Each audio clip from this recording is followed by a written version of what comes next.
What is up, everybody? Welcome back to the channel. We're in for another training vlog in the improvement season. I don't even know what week we're up to, but we're in the improvement season nonetheless. So today we're kicking off with our quad dominant leg workout.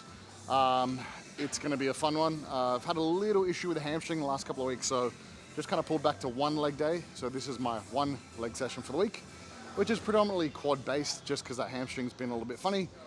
But like I always talk about, we're kicking off with hamstring curls first because I still want to prioritize my hamstrings anyway, and it's a good way to kind of warm up before we go into our heavy squats. So kicking this one off first, we've got the hamstring curl seated, which I don't need to bore you with the details, but it's the one that trains the hamstrings in the lengthened position more so than the lying leg curl. So I'll show you guys how we're doing it, maybe some tips, tricks, and hacks on how to do it effectively.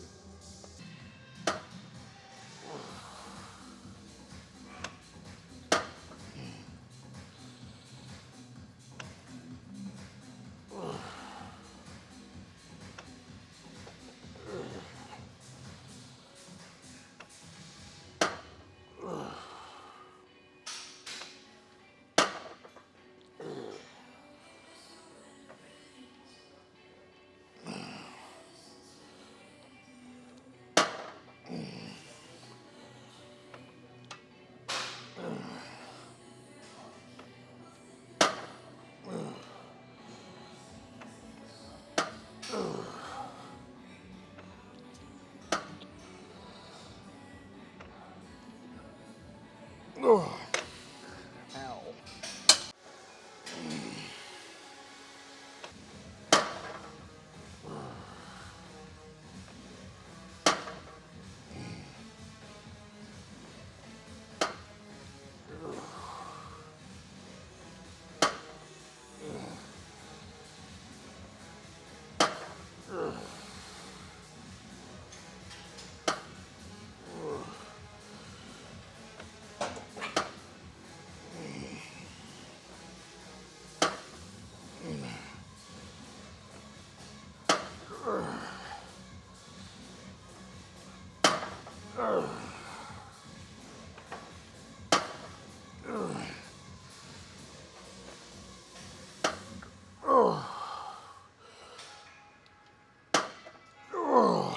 Yeah, buddy.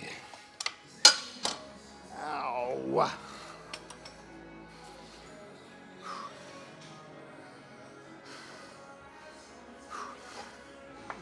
So one thing I wanted to bring up with the seated hamstring curl and why it differs to the lying hamstring curl, the seated hamstring curl being in that seated position, you're already kind of flexing at the hips, so it takes the hamstrings into a more lengthened range by virtue of the seat sort of being in that position, right? I think a lot of people try and make it more lengthened bias by kind of leaning forward and stretching their hamstrings more, which might be the case from like being able to lengthen those hamstrings a bit further, but by doing so, you kind of lose a lot of stability, which means you can't gain as much output, kind of not being able to lift as much load, right? So when you think about it logically, it's like it's already a lengthened biased exercise. The idea being that you want to train it with as much output or as much load as possible with good technique. In order to do so, you need lots of stability. So leaning forward, trying to stretch over too much, it's kind of doing the opposite of that. So for the seated hamstring curl, literally lock yourself in, push your bum into that seat as far as you can, lower back nice and flat, and even use the handles to kind of really dig in and push yourself back into the seat to be able to get the most output out of that exercise.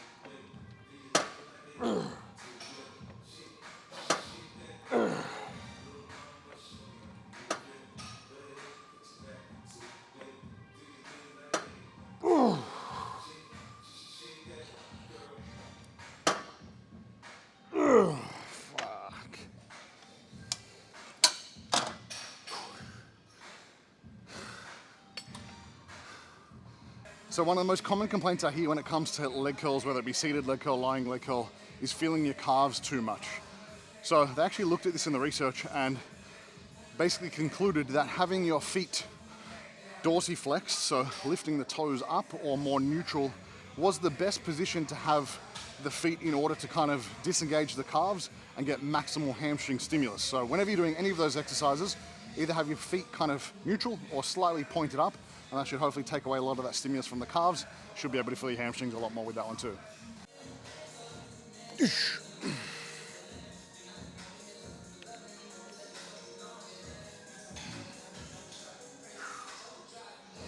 Let's go, see how it feels.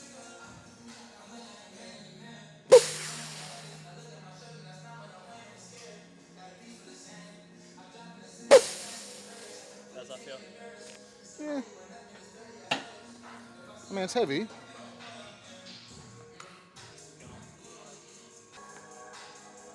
Yep.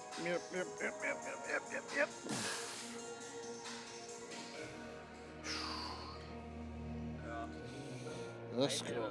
Let's go.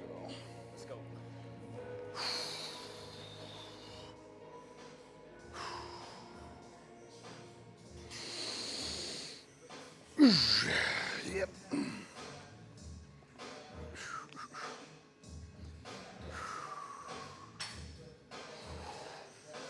Slow. Good. One. Pause. Go.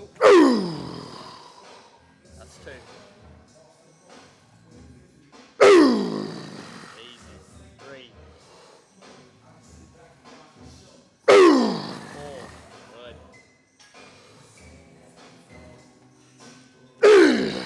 That's five. Go.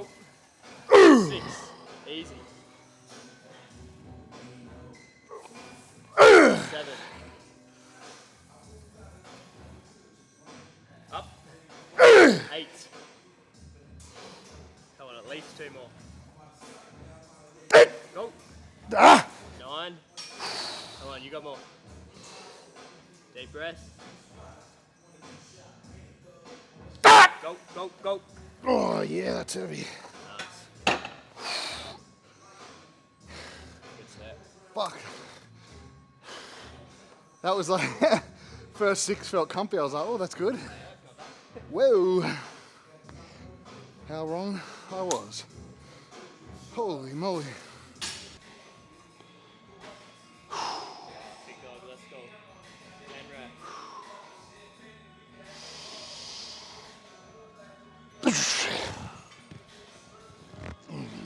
Deep breath in.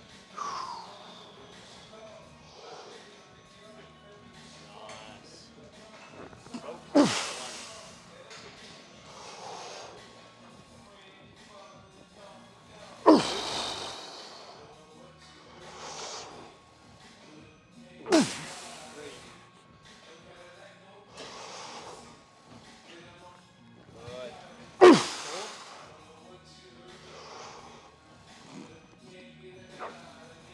That's it. That's five. Nice. Six. Ah! Let's go. One more. Seven. Come on. Let's go. Great. Ah. Slow on the way down. Hold. Go. Ah! Come on, two more. Two more. Easy. Slow it down. Slow. Good. Hold. Go. Up, up. Let's go. Last one. Come on. Slowest rep. Let's go.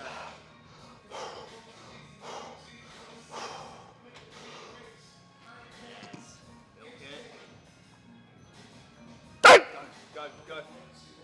Nice. Really cut that one. Ah. Yeah. Ah. Ah. That was so rough. I was like, whoa, did I grab it? No, you got it. So exercise number 2 of this workout, obviously being a quad bias session, we move on to our meat and potato movement, which is typically like a squat variation. So for this workout today, we're using the Cybex 45 hack squat, which if you've never used before, is probably one of the most humbling machines you'll ever use because it doesn't let up in any position of that squat. It just grabs you the whole way through. So typically for like a main compound movement, I'll program maybe 6 to 10, 8 to 12 at the most. And a lot of times you'll only see like 2 working sets, maybe 1 heavier top set with a 20% load reduction, and then a back off set, which more so from a fatigue management standpoint, these big heavy compounds cause a lot of systemic fatigue, cause a lot of disruption to the joints, tendons, ligaments. So we want to limit our exposure, get in, get out, and then move on to other exercises where we can accumulate a lot more volume without too much, I guess, risk of injury or just general systemic fatigue, which is going to affect us for the remainder of the workout. 20 reps, easy. Light work, huh? Light work. Just get it done.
Come on.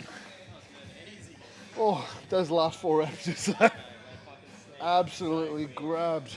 You're like, oh yeah, this is pretty easy. Wow. And then the bird kicks in and it's like, it's not even that much fatigue that it's causing from the weight. Just pain. It's just the burn. All right, so exercise number 3 of this session, we've got leg press. So we already did our heavy kind of squat compound. This is more of our sort of quad isolation, if you want to call it that. Still kind of a compound movement, but typically I'll program this as like a secondary quad variation. A little bit higher at this time, 15 to 20 reps to be exact. And the idea here is just to get a couple of work sets in. Like I said, just to accumulate a little bit more volume for the quads this week. And because we're only training quads or legs once a week, need to do a little bit extra volume for this session. So 2 hard work sets here, and then we got some leg extensions, maybe some more leg curls, and probably die before we head home and eat. Let's go, 20 reps. Yeah, try like that.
5 more. 1. You got it. 2. 3 more. Easy. 2 to go. Best reps. Slow. Fight it. Go. Again. Come on. 1 more. Slow. Slow. Yes. Nope. All you. Fuck yeah.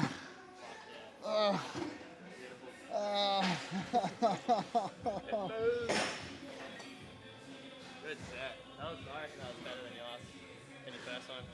That was much harder than the first one. You added some longer pauses at the bottom.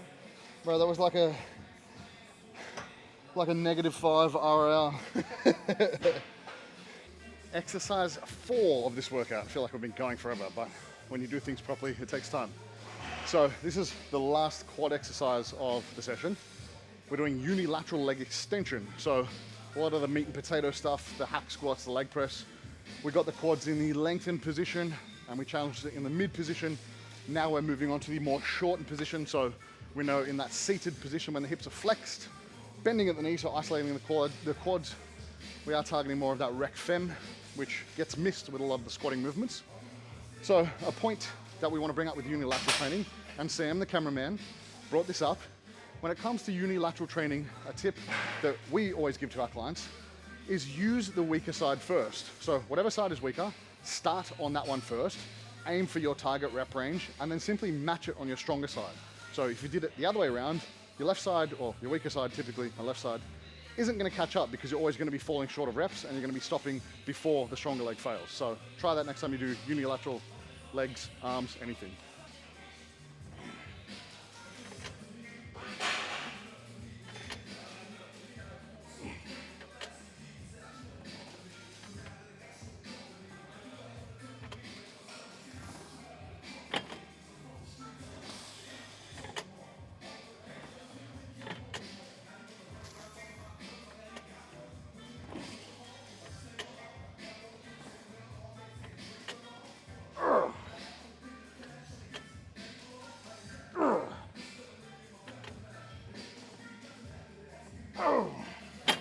Ow. Fuck, that hurts.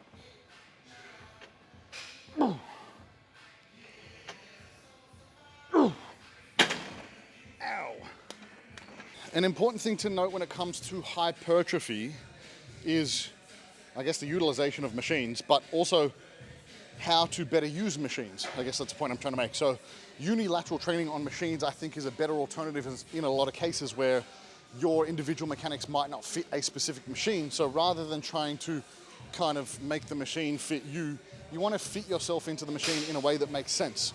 So for us with this leg extension, if it is a little bit uncomfortable trying to do both legs at once and you can't get yourself in the right spot, maybe you're getting a little bit of binding on knee pain, simply doing like the unilateral variation where you can align yourself better with that machine will more than likely lead to more stimulus and overall more muscle growth.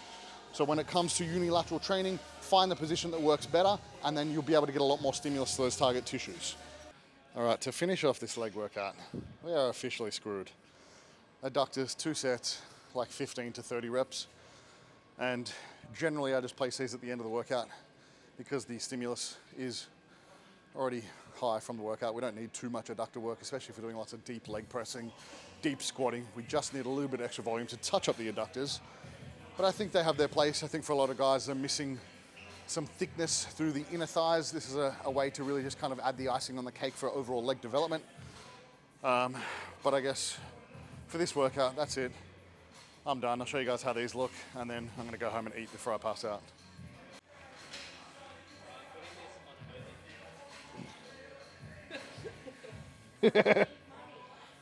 You gotta pay extra for that. That's on the premium subscription.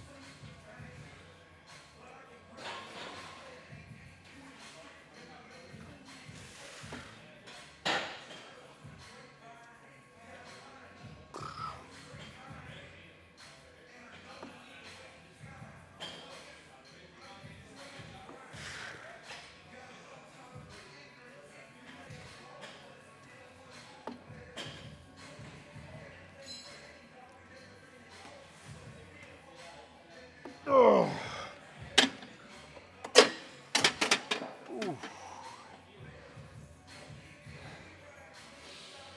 We have start OnlyFans with that video. I think the only tip I can give people for that one is make as much awkward eye contact as possible when doing that exercise with everyone in the gym.